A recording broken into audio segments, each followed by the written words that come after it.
I was playing this game called TCG Card Shop Simulator, and it made me think about what it means to be a celebrity or go viral in 2025. You see, loads of video games in the past stuck around for a long time. If you bought or played a video game, you'd at least play it for a while. But it feels like nowadays more and more games blow up overnight and then disappear the next day as people are onto the next trend or looking for the next thing. For example, Fall Guys, Power World, this game, TCG Card Shop Simulator, Among Us, and many more. Now, those are some really popular examples, but there's a load of games that people play for a day or two or a few days or a week, and then they just get bored. And this is partly because video game standards are so high and it takes so long to be able to develop new games or new content for the games like DLC or new maps and stuff. But then it is also partly because people's attention spans are a lot less than they used to be. And as for YouTube or Instagram or TikTok, it's easier than ever to be able to make content for these platforms. People blow up overnight, sometimes from one meme or one thing they've said or one video, and then they just disappear the next day. And this is why a lot of YouTubers, TikTokers or Instagram reel creators, especially ones who make short form content,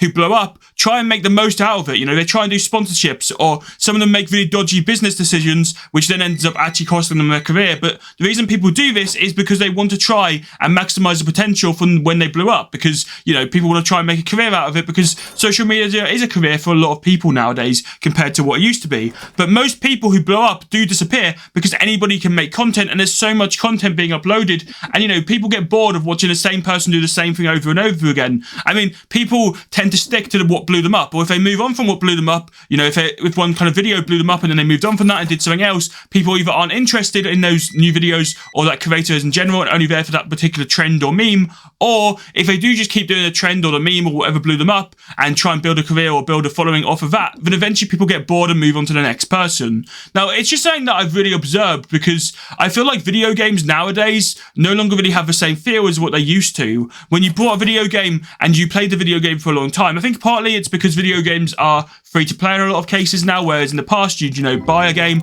you'd play a game. But think of a game like XDefiant. That game came out, it was a free to play game, and it didn't even stick around for very long because nobody was really playing it. And that's just one example from a pretty popular company. You know, Ubisoft is a company that have the resources to be able to make video games, and even they couldn't keep players' attention for very long. It felt like that game was gone before it even released. I know there are games that are successful. I'm sure GTA 6, for example, when that releases, is going to be a huge hit for everybody because everybody is looking forward to it, unless Rockstar disappoint everyone, but I doubt that's going to happen. I mean, who knows if GTA 6 is even ever going to release? It might just keep getting delayed and delayed and delayed. And there are YouTubers or content creators or TikTokers and stuff that do manage to build an audience and do have a career at least for a while, or a following. But it must be so sad if you're at the top as a game developer or a content creator and your views are going really well, or your game has a lot of downloads, and then it's like you're on a mountain that just suddenly drops off a cliff because, you know, views can just stop, people can just lose interest, and people just move on to the next thing.